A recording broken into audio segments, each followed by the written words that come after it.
नमस्कार मित्रांनो, cricket live चॅनलवर स्वागत आहे सर्वांचं. आशा करतो तुम्ही सगळे सेफ, आनंदी, खुश असाल.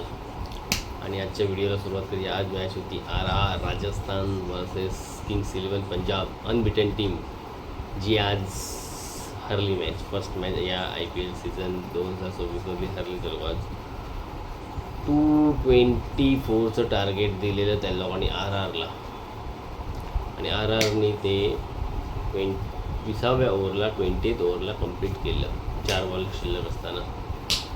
तर चांगली बॅटिंग सगळ्यांनीच केली.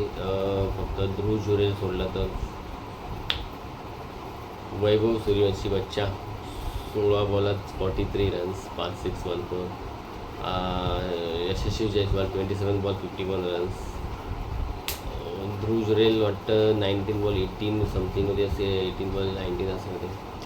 आज हा चांगला टचमध्ये दिसत होता. कोण? रियान पराग, कॅप्टन. पण तो नको तो बॉलला नको त्या वेळेला मारायला गेला. शेवटचा बॉल होता कोणाचा? अर्षदीप नाही, चहल स्पेलचा. आणि चहलनी चांगली बॉलिंग टाकली, स्पिनरने दोघांनी पण. तर आणि त्या ओव्हरला चांगले रन्स पण आले, तरी तुम्ही शेवटचा बॉलला मारायला गेला आणि कॅच आऊट झाला. 29 गेले वाटतं आय थिंक 14 बॉलमध्ये. चांगले स्ट्राईक रेटने केला तुझा. त्याच्यानंतर परेरा, तो पण 52 नॉट आऊट राहिला 26 बॉलमध्ये, 200चा स्ट्राईक रेट.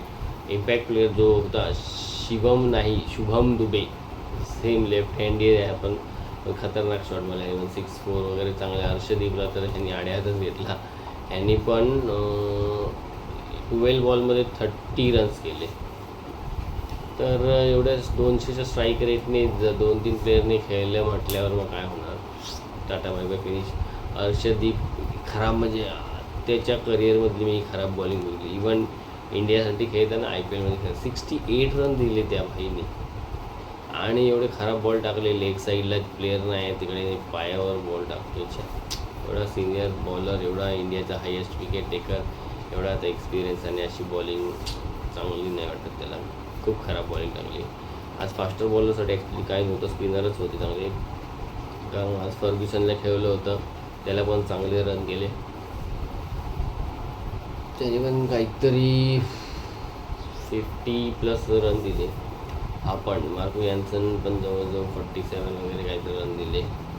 चहल आणि तो पप्पाजी बॉलर स्पिनर अब्रार तो पाकिस्तानचा आहे. ब्रा ह्याचं नाव आहे ब्रा. त्यांनी 4 ओव्हर 27 काय 24 रन्स दिले. चहलनी 40 रन्स दिले, पण 3 विकेट घेतले. तर good batting performance by RR. इकडून पंजाबकडून पण स्कोअर थोडा कमी झाला, कारण जे त्यांची प्रभ सिमरनचा जो स्ट्राईक रेट होता गेल्या मॅचला, त्याने 26 बॉल 78 समथिंग केले होते. आज त्याने 28 बॉलमध्ये वाटतं 51 का 52 57 वगैरे करून आऊट झाला. तो काहीतरी 143चा स्ट्राईक रेट होता. प्रियांश आर्या चांगला केला. तर 11 बॉलला त्यांनी काहीतरी 25-26 रन्स केले. 200+ त्याचा स्ट्राईक रेट होता. श्रेयस अय्यर पण 27 बॉलला 111चा स्ट्राईक रेट. त्यामुळे मला वाटतं तर फक्त हा लास्टला येऊन खेळला स्टॉयनिचा 22 बॉलमध्ये 62. त्याच्यामुळे स्कोअर त्यांचा 200+ झाला. नाहीतर आज म्हणजे खेळले ते प्लेयर चांगल्या एवढ्या स्ट्राईक रेटवर नाही खेळले. लास्टला त्यांनी मारले म्हणून. नाहीतर आज पंजाबची बॅटिंग थोडी चांगली नाही झाली. म्हणजे मारत होते. हा पण प्रभ सिमरन थोडं माहिती नाही पिचचं तसं होतं काय, पण ते स्पिनरने चांगली बॉलिंग टाकली.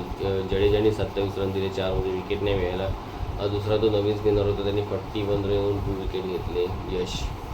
त्यामुळे स्पिनरला थोडं परचेस होतं त्या आजच्या पिचमधून. दोन्ही साईडच्या स्पिनरने चांगली बॉलिंग टाकली, फास्टरने रन खाल्ले. पण तरी मला वाटतं पंजाबकडून श्रेयस अय्यर आणि प्रभ सिमरन थोडं जर अजून चांगल्या स्ट्राईक रेटने खेळले असते, व कमीत कमी 165चा स्ट्राईक रेटने खेळले असते, अजून 250पर्यंत स्कोअर गेला असता. पण ठीक आहे, होतं कधीतरी एखादा दिवस असा येतो पण असा येऊन पण त्या लोकांनी 224 रन्स केले होते. तर आज बॉलिंग फास्टर बॉलरनी जास्त त्या लोकांना लेट डाऊन केलं. फास्टर बॉलर थोडा एक तरी चांगला टाकला असताना स्केल मार्को यान्सन, फर्ग्युसन किंवा अशी, तर चांगली मॅच झाली असती. शेवटच्या ओव्हरपर्यंत गेली गोष्ट. 6 बॉल 2 होते. ते जर अजून अर्षदीपने चांगली टाकली असती, निदान चला 68 रन दिले, तिथे 50 रन दिले असते तर मॅच शेवटच्या ओव्हरला 20 रन राहिले असते. पण आज दिन खराब आहे पंजाबला. ठीक आहे, आणि हरणं गरजेचं होतं त्यांना, म्हणजे आता सगळ्यात मॅच जिंकत गेले असते तर पुढे फायनलचं प्रेशर, सेमीफायनलचं प्रेशर कसं घेत असतं. बरं आलं हरले ते. चांगली त्यांची थोडी अजून स्ट्रॅटर्जी करायला वेळ मिळेल. चेंजेस काय करायचे असतील टीममध्ये तर ते होईल. RRला पण या विनची गरज होती. मला वाटतं गेले 2-3 मॅचमध्ये ते लोक एकच मॅच जिंकले होते. SRH होती पण चांगलं ना, SRHनी नाही, सॉरी, ते SRHनी चेस केलेले त्या लोकांनी जे 200+ टार्गेट दिलेले, ज्याच्यामध्ये वैभव सूर्यवंशी सेंचुरी केली होती आणि हरलेले. तर जो होता है वो सही होता है. तर मस्त मॅच झाली, हाय स्कोरिंग, शेवटच्या ओव्हरपर्यंत आली मॅच. आणि मोठी 180+ रन्स असे स्कोर नाही मिळाली. 52, 40, 3-4 असे स्कोर बघायला मिळाले. पण तरीसुद्धा 200+ रन दोन्ही टीमनी केले, तर ती एक मोठी गोष्ट आहे. हायेस्ट मला वाटतं हाच होता, मार्को स्टायनस 62 रन्स. बाकी ह्यांनी 51 केले, यशस्वी जयस्वाल आणि तो परेरा त्याने 52 केले. आणि पंजाबमधून ह्यांनी प्रभसिमरनने काहीतरी 57 का 50, बस हे लोकांचेच 50+ रन होते, बाकी 40वालेच होते सगळे. वैभव सूर्यवंशीने आज पण काय खेळतो तो पोरगा. आणि हे आता orange cap highest runs getter येतो ह्या IPLचा. ते म्हणजे त्या लिस्टमध्ये KL राहुल, विराट कोहली, हा आपला साऊथ आफ्रिकेचा पण तो क्लासन, असे प्लेयर आहेत त्यांच्याबरोबर जाऊन टॉपला आहे. 15 वर्षात एवढी मोठी अचीवमेंट यार, कमाल आहे. आणि माणसाचे पाय जमिनीवर आहेत तरीसुद्धा, आणि प्रत्येक मॅचला आता एवढ्या तो त्याच्या ह्याच IPLच्या 6-7 इनिंग झाल्या. तर आजकाल ते कम्प्युटरवर बघून डाटा बिटा करून कुठे वीक आहे, कुठे त्याचा तो चांगला नाही खेळत, कुठे स्कोरिंग त्याचं कमी आहे, हे सगळं बघितलं जातं. तरीसुद्धा तो एखाद दुसरीच मॅच फेल गेले, बाकी त्यांनी सगळ्या मॅचला चांगली स्टार्ट दिले. आणि जो जेव्हा पण आऊट वगैरे पण होतो तो, तेव्हा कमी बॉलात त्याचे स्कोर चांगल्यापैकी असतो. तर असं नाही की 25 बॉल खेळले आणि 40 रन करून आऊट होते. तर सॉलिड आहे यार. मला वाटतं तो लवकरच इंडियासाठी खेळेल, कारण मला पण वाटत होतं की एवढं यंग आहे, ठीक आहे, खेळतो आहे, चांगला चान्स देऊ नंतर, अजून पण टाईम आहे. आणि पण आत्ता जो काय त्याच्याकडे दिसते त्याच्याकडे टॅलेंट, फॉर्म बी, जर उपयोग जर इंडियाला होणार असेल तर का नाही. कारण आता पण सगळे इंटरनॅशनलच बॉलर आहे ना इकडे, आणि कुठला बॉलर असा आहे की जाऊ दे, लीग आहे, मारतो तर मारू दे. शेवटी एवढे लहान पोरांकडून कोण 6-4 खाऊन गेल.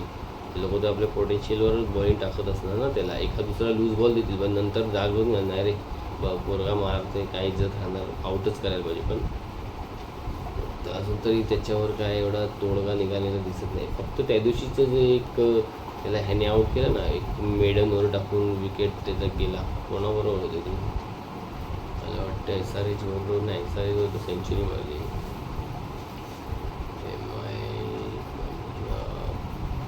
RCB लखनौ बरोबर वाटतं. तर तशी जर त्याला बॉलिंग टाकली ना, थोडीशी म्हणजे लेंथ पण असा फुलबिल करायची लेंथ नसायला पाहिजे, थोडं असं डिफेन्सिव्ह लेंथ, तिकडे तो थोडा हे होतो, किंवा ऑफ साईडला जरा आहे, तर त्या ह्याच्यावर त्याला फसवायला पाहिजे. काय नाही काय तो पण काढेलच, पण तरी मस्त बॅटिंग करतो, मजा येते त्याची बॅटिंग बघायला. तर मित्रांनो, व्हिडिओ आवडला तर लाईक करा, शेअर करा आणि सबस्क्राईब करा. आणि जिथे असाल तिथे स्वतःची काळजी घ्या आणि इतरांची पण काळजी घ्या, आणि जिथे शक्य होईल तेव्हा लोकांची मदत करा. सध्या खूप गरमी वाढली आहे, तर कोणाला पाणी लागत असेल तर तुमच्याकडून ते सहकार्य करा. बाय.